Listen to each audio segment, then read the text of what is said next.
వేడి వేడి పులిహోర దోశ రెడీ అయిపోయింది. టేస్ట్ చేసి చెప్తా ఎలా ఉందో. రాధిక గారు మీరు కూడా టేస్ట్ చేయండి. సో ఇదిగోండి లోపల పులిహోర ఉంది అంతా. పులిహోరతో పాటు తినాలన్నమాట. అవునే కదా. అవును. ఇది నార్మల్ దోశ పిండి. నార్మల్ దోశ పిండిలో నిమ్మకాయ పులిహోర ప్రిపేర్ చేశారు. సో ఇందులో మనం ఏం చట్నీ ఇది?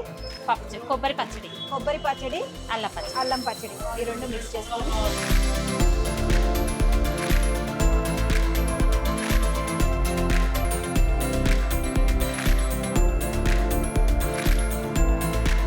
సూపర్గా ఉందండి. అండ్ ప్రిపరేషన్ కూడా ఇంట్లో ఈజీగా చేసేసుకోవచ్చు. అవునండి. ఉల్లిపాయ కొంచెం ఎక్కువ వేశారు అని చెప్పారు. ఉల్లిపాయ అయితే తగులుతుంది కొంచెం, ఎందుకంటే దీంట్లో ఉల్లిపాయ, కారపొడి, చట్నీ అన్నీ ఉంటాయి కదా, కొద్దిగా పులుపు ఉండాలి. పులుపు ఉండాలంట. చాలా అంటే చాలా టేస్టీగా ఉంది. అండ్ ఇందులో ఈ చట్నీకి మీరు ఏమేమి ప్రిపేర్ చేశారు ఒకసారి చెప్పండి. ఇది మేము 2 కిలోల కొబ్బరి చట్నీ తయారు చేయాలంటే ఒక 10 కొబ్బరికాయలు, 1 కిలో శనగకాయ గుళ్ళు, 1 కిలో శనగపప్పు,